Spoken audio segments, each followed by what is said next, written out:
अल्लाहु अकबर अल्लाहु मुसलमानों का अकबर सबसे ज्यादा पवित्र माना जाने वाला धार्मिक स्थल है मक्का।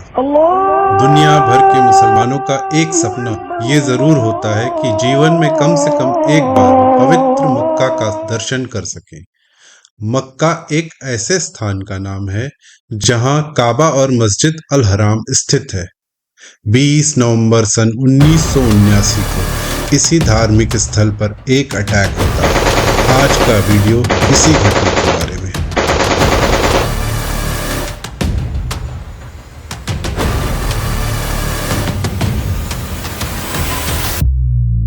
आगे की बात को समझाने से पहले एक इस्लामिक टेक्निकल टर्म बताता हूँ, हदीस या हदीत। हदीस का शाब्दिक अर्थ रिपोर्ट, विवरण, लेखा या रिवायत होता है। पैगंबर मोहम्मद साहब के कथनों, कार्यों या आदतों का वर्णन करने वाले विवरण या रिपोर्ट को हदीस कहते हैं।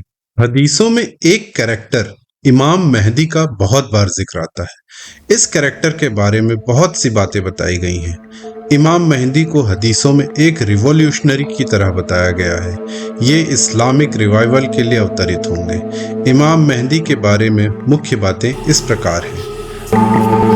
इमाम मेहदी का अवतरित होना कन्फर्म है और वो क़यामत की एक दिन पहले भी अवतरित हो सकते हैं। इमाम मेहदी मोहम्मद साहब की ही तरह दिखेंगे और वो मोहम्मद साहब के वंश में से ही होंगे। इमाम मेहदी का नाम भी मोहम्मद होगा और उनके पिता का नाम भी वही होगा जो मोहम्मद साहब के पिता का था, यानी अब्दुल्ला। इस पॉइंट से लगता है कि इमाम मेहदी कोई नाम नहीं बल्कि एक रैंक होगी। इमाम मेहदी अवतरित होने के बाद जब सभी मुसलमानों को काबा में नमाज पढ़वाएंगे, उस समय जीसस क्राइस्ट भी वहीं होंगे और वो भी नमाज पढ़ेंगे। इस छोटी सी इंफॉर्मेशन और बैकग्राउंड इंट्रो के बाद टॉपिक पर वापस लौटते हैं। 20 नवंबर 1979 इस दिन इस्लाम को 1400 साल पूरे हो चुके हैं।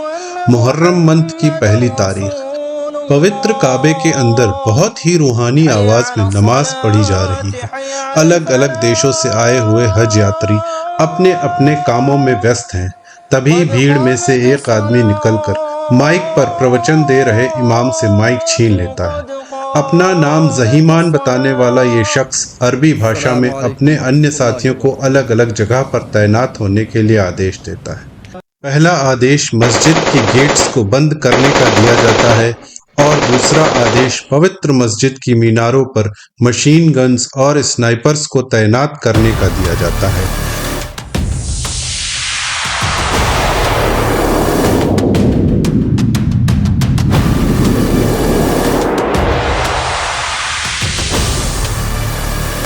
और इस तरह इस्लाम का सबसे पवित्र स्थल हाईजैक हो जाता है।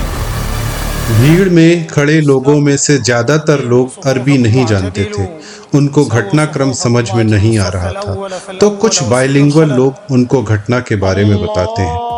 पवित्र मस्जिद के कोने कोने पर अपने आदमी तैनात करने के बाद ज़हीमान माइक पर अरबी भाषा में बोलता है, ऐ मुसलमानों, आप सबके बीच में इमाम मेहदी मौजूद है।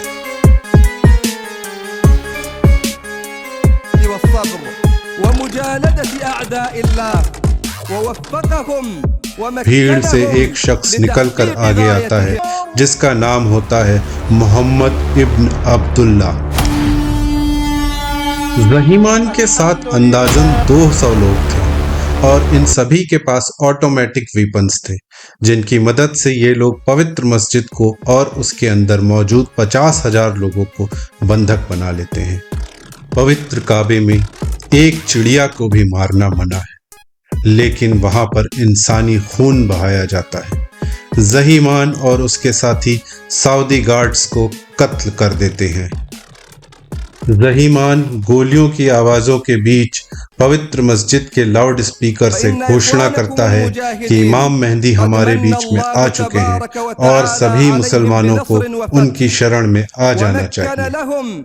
काबे के हाईजैक होने की खबर से पवित्र मस्जिद के बाहर हलचल शुरू हो जाती है।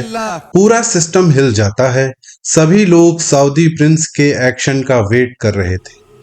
क्या सऊदी गवर्नमेंट पवित्र काबे के अंदर गोली चलाने की कार्यवाही करेगी?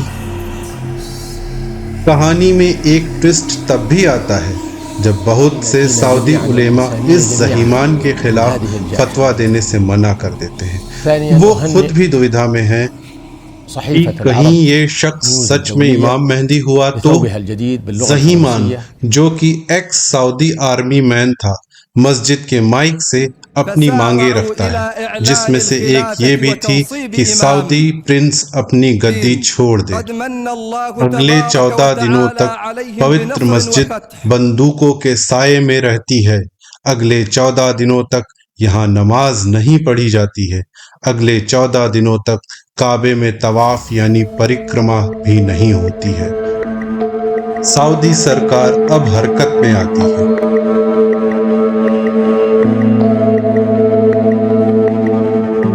जो उलेमा अभी तक ज़हीमान के विरुद्ध फतवा देने से कतरा रहे थे, उनको मना लिया जाता है और अब सत्ता को अपने हाथ से न जाने देने के लिए किंग एक्शन लेता है और घटना के 2 दिन बाद ही सऊदी गार्ड्स मस्जिद के गेट से अंदर प्रवेश करने की कोशिश करने लगते हैं, पर मीनारों पर तैनात स्नाइपर्स उनकी कोशिश को नाकाम कर देते हैं। मस्जिद के पास स्थित भूमिगत सुरंगों से घुसने का प्रयास किया जाता है, पर वहां भी ज़हीमान के लोग मौजूद थे। ये कोशिश भी नाकाम हो जाती है। फिर सऊदी सेना हमले की तीव्रता बढ़ाती है। इस बार सऊदी किंग टैंक्स को भी भेजते हैं, पर यह प्रयास भी नाकाम हो जाता है। अब स्थिति हाथ से निकलती जा रही थी। इस समय फ्रांस से सैनिक सहायता ली जाती है। मक्का एक ऐसा शहर है जहां पर नॉन मुस्लिम्स का प्रवेश प्रतिबंधित है। यदि कोई प्रवेश करते पकड़ा जाता है तो उसके लिए मौत की सजा सुनिश्चित है। तारिक फतेह की पुस्तक चेजिंग द मिराज और यारोस्लाव की पुस्तक सीज ऑफ मेक्का 1979 के अनुसार फ्रेंच ट्रूप्स इस स्थान के अंदर प्रवेश करते हैं, परंतु विकिपीडिया के अनुसार सऊदी फोर्सेस ही प्रवेश करती हैं और फ्रेंच एजेंसी GIGN केवल एडवाइस दे रही थी। खैर, 2 हफ्ते बंधक रहने के बाद काबे को मुक्त करा लिया जाता है। 116 लोगों के साथ सेल्फ प्रोक्लेम्ड इमाम मेहदी मार दिया जाता है और 68 लोगों को गिरफ्तार किया जाता है, जिनमें ज़हीमान भी होता है। सभी गिरफ्तार लोगों को सऊदी सरकार सार्वजनिक स्थलों पर मृत्युदंड देती है।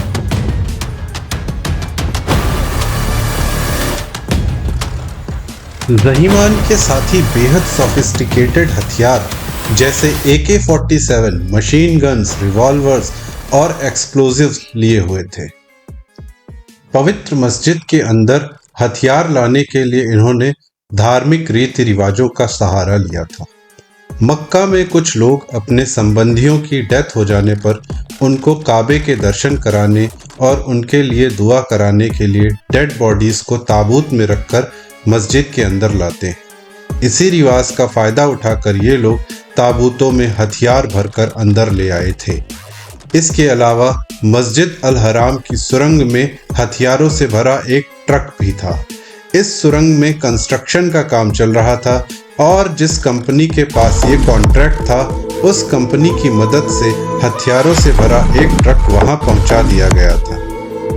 उस कंस्ट्रक्शन कंपनी का नाम था बिन लादेन कंस्ट्रक्शन कंपनी, जिसके ओनर का नाम था Salem bin Laden, notorious Osama bin Laden का भाई। सऊदी सरकार इस घटना को दबाने का भरसक प्रयास करती है और अभी भी ये खबर बहुत ही कम लोगों को मालूम है।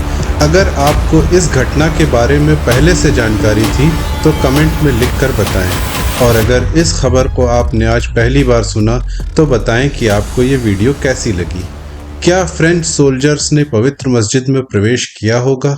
वैसे एक YouTube चैनल ने इस विषय में बताया है कि फ्रेंच सोल्जर्स भूमिगत सुरंगों में जहरीली गैस छोड़ते हैं, जिससे ज़हीमान के साथी पीछे हट जाते हैं। इस विषय पर मेरी रिसर्च जारी रहेगी। कुछ नया मिलते ही एक वीडियो और बनाऊंगा। तब तक के लिए बाय बाय। और हाँ, चैनल सब्सक्राइब जरूर करना दोस्तों।